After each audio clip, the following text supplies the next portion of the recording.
But just in relationships in general, usually in every relationship, whether it's a parent and a child or even people coming together as lovers in relationship, a very common thing is that one of them is more dominant. One leads and one follows. It's the way all dances work. But in every case, the one who follows begins to resent it. In every case, because when someone else is dominant, then your desire for more freedom is really, really strong. We say with men and women, often she feels insecure. And because she feels insecure, then she holds you to standards that make you not feel free. And the less not free you feel, then the more insecure she feels. And even the dynamics are almost the same going on here. And so there's something that's going to take place in his sort of flying the coop, and that is he's going to feel more free, and in feeling more free he's going to feel less depressed. It is just going to be a natural consequence of the way it unfolds. So not to worry about him, but you've developed patterns of worry. I have, and it's transferring over. I've been doing so good all summer, and I've manifested a wonderful relationship into my life, and I'm helping all of these people in my life to degrees that I feel so blessed that I get to help them and do these things. And I'm working on to transitioning into buying my own house in like 2 months. And I have all of this, the same fear that feels irrational, like it's not, there's no logic in it, but I'm like sabotaging myself with fear that comes up, and I don't know what to do with it or how to get rid of it. Well, here's what's interesting about fear of the unknown. There's always new coming, and it's always unknown. And so if you've developed these patterns of fear of the unknown, then you're holding yourself in a pretty tense position much of the time. And it could be amazing. Like everything could work out. So the fact that I have this fear, I have this conversation, I try to aid myself. But you're not really trying to convince us, because you know that we are unconvincible. So what do you think this conversation is about? Why do you feel the need to verbalize your fears? Where do you feel an impulse to verbalize your fear? Just don't try to give us too quick of an answer. Just sit with it a minute. It's law of attraction.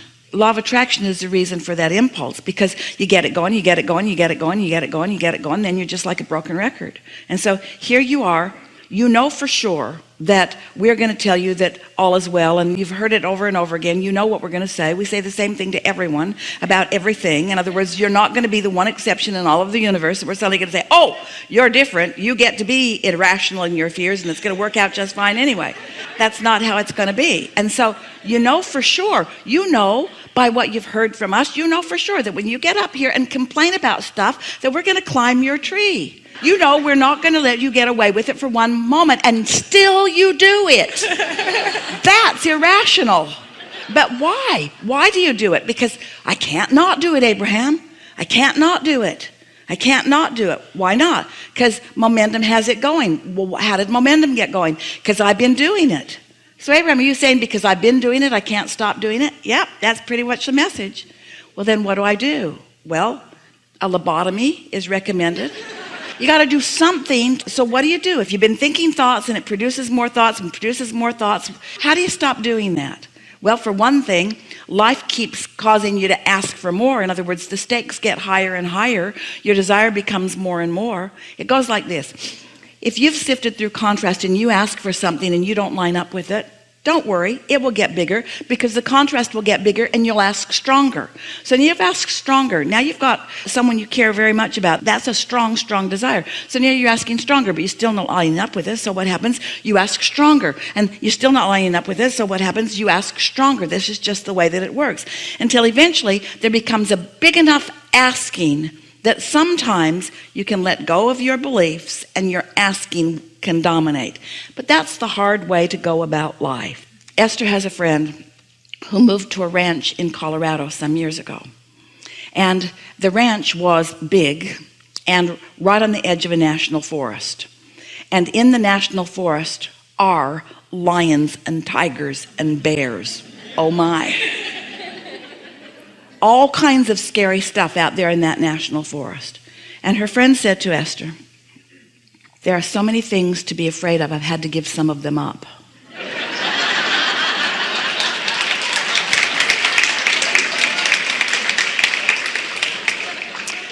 Well, there's something to be said for that. In other words, you only have so much daylight, so much waking time, but during that awake time, you could just gently begin focusing upon more and more positive aspects on subjects that don't feel so urgent.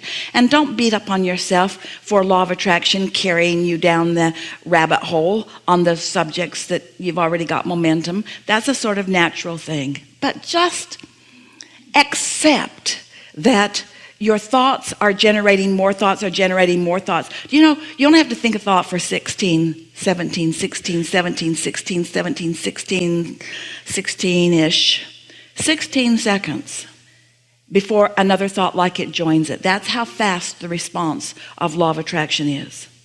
And once you've got that thought going and you add another 16 and another 16, you get just a little over a minute and you've got a very strong momentum going. Well, you have control over that. When we first began saying that to some of you, you began worrying about your thoughts, trying to suck them back before law of attraction got hold of them. And what we want you to do is just relax more. Don't try so hard. Get off on a better foot, which means when you get up in the morning, make a statement to yourself, my momentum stopped while I was asleep, and now I can start a better momentum if I choose to.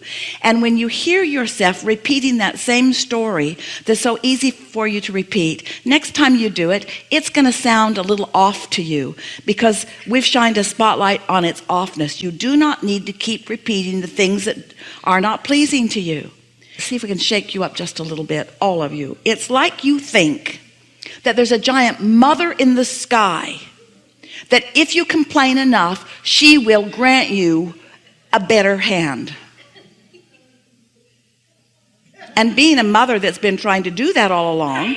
Like, can I do that? I would love to do that. We want to say to you, there's not some figure who is bypassing, we can say this better. When life causes you to ask, we're all over it. But when you're out of sync with what you've asked for, that's on you. Esther will say, Abraham, I know I'm not in alignment with you, and that's why I feel so awful right now. But just this once, couldn't you join me where I am? Instead of me needing to cause my vibration to rise. And she knows that that's not going to happen because that's the value that we have to her. That's the value that your inner being has for you.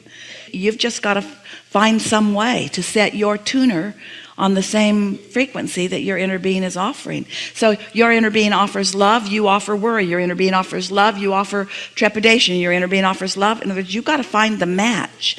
And if you can't find it on one subject, find a subject that you can find it on. Or get off the subject. Thank you for giving us tools to help us change our vibration. So where are you at now? In other words, all we've done is tell you what you already know.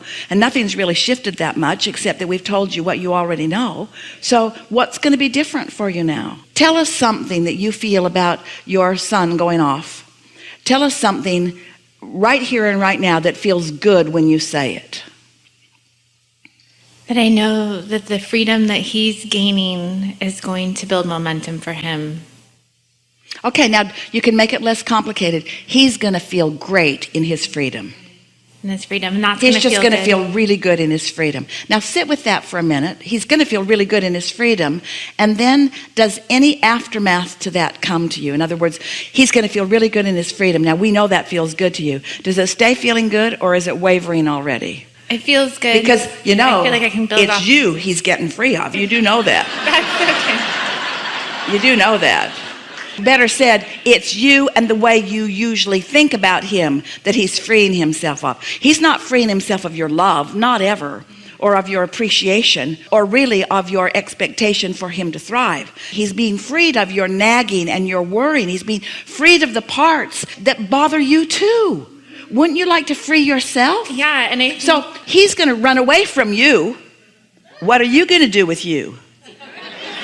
stop nagging. This is big. He's going to run away, and he's not going to think about you very much for a while unless he needs some money or food or something. His depression is going to go immediately away, and your depression is going to set in because you like being needed.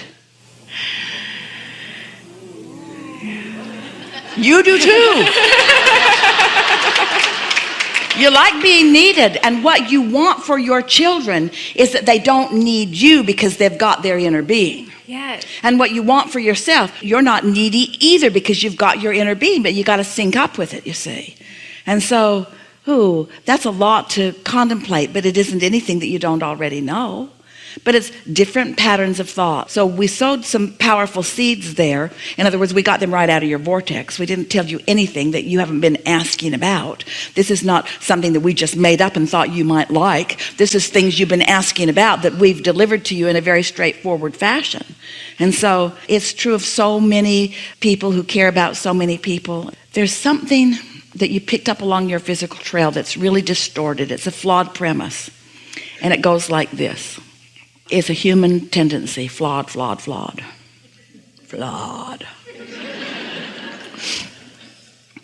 I'm going to exhibit my love for you through my suffering about you.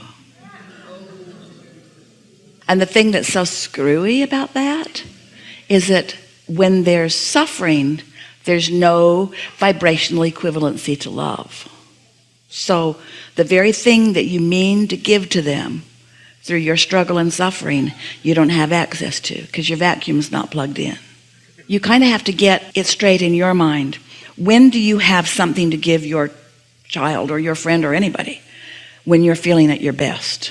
Sometimes you have to look into their vortex to find the good feeling, or look into your own vortex.